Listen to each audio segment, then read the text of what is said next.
உங்களுக்கு நிம்மதி உண்டாகுவதாக, தேவனுடைய இரக்கங்கள் அதிகமாவதாக.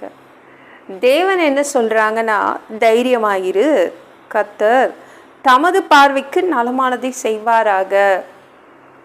நிறைய பேர் நினைக்கிறீங்க, ஏசு எனக்கு கெடுதல் செய்துட்டாருங்க, தீமை செய்துட்டாருங்க, மற்றவங்களுக்கெல்லாம் நல்லது செய்துட்டு எனக்கு தீமை செய்துட்டாரு. நன்மை மட்டும்தான் செய்வார் ஏசு, நலமானதை மட்டும்தான் செய்வார். எது நல்லதோ அதுதான் உங்களுக்கு அவர் செய்வார். நீங்கள் இவ்வளோ நாள் என்ன பண்ணீங்க, நம்ம மேலே தான் தப்பு, நம்ம என்ன சரின்னு படுதோ அது செய்துட்டு இருந்தோம். என்னைக்காவது ஏசப்பாட்ட கேட்டிருப்போமா?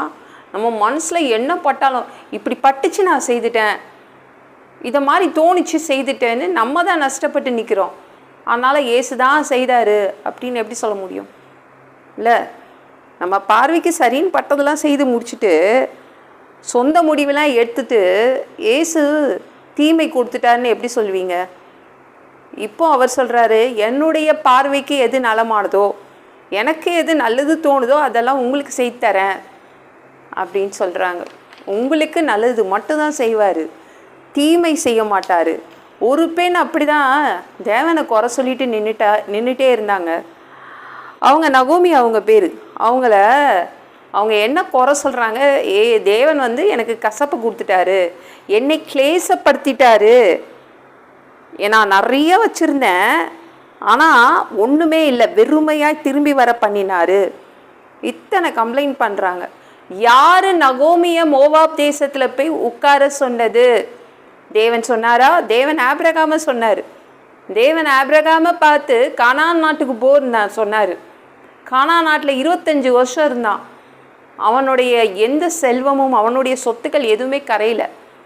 ஆனால் இந்த நகோமி இருக்காளே, அவளாக இஷ்டத்துக்கு முடிவெடுத்து மோவாப் நாட்டுக்கு போயிட்டா. 10 வருஷம் மோவாபு அந்த ஃபாரினில் போய் இருந்துட்டு எல்லாமே செலவு பண்ணிட்டா, ஒன்றுமே இல்லை. அப்புறம் இங்கே உட்காந்து தேவனை குறை சொல்கிறா பாருங்களேன். ரூத்து 1:20. அதற்கு நகோமி, நீங்கள் என்னை நகோமி என்று சொல்லாமல் மாறாள் என்று சொல்லுங்கள், சர்வ வல்லவர் எனக்கு மிகுந்த கசப்பை அவர் கொடுத்துட்டாரு அப்படின்றா. அப்புறம் 21ஆம் வசனம் பாருங்க. நான் நிறை உள்ளவளாய் போனேன், கர்த்தர் என்னை வெறுமையாய் திரும்பி வர பண்ணினார்.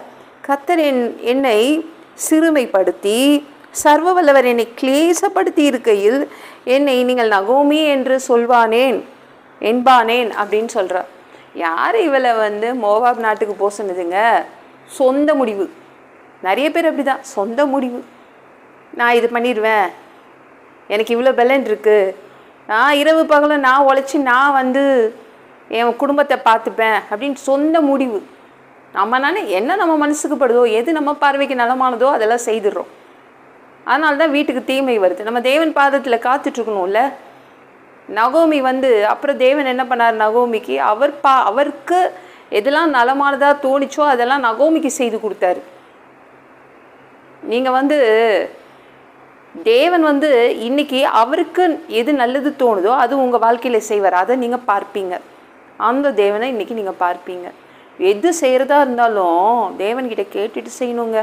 காலையிலே எழுந்து ஜோம் பண்ணுறீங்களா? அப்போ கேளுங்க, ஏசப்பா நான் என்ன பண்ணணும், கரெக்டாக தான் செய்கிறேனா, கரெக்டாக தான் நான் வந்து எல்லாம் செய்துட்ருக்கேனா அப்படின்னு ஒவ்வொன்றுக்கும். கிச்சனில் நின்னா கூட கரெக்டான குழம்பு தான் வச்சுருக்கேனா, பசங்களுக்கு பிடிக்குமா, எல்லாத்துக்கும் கேளுங்களேன். நான் கரெக்டாக தான் இப்போ நிற்கிறேனா, இந்த வேலை இந்த கரெக்டான டைம் தான் செய்கிறேனா, ஏசப்பா நான் இந்த இடத்துல போகிறேனே கரெக்டாக தான் போகிறேனா, இந்த வேலைக்கு போகிறேனே கரெக்டான வேலை தானா, நீங்கள் கொடுத்த வேலை தானா, நீங்கள் கொடுத்த வியாபாரம் தானா அப்படின்னு ஒவ்வொரு இடத்துலையும் அவருடைய விருப்பத்தை அவருடைய சித்தத்தை கேளுங்க, நல்லது நடக்கும்.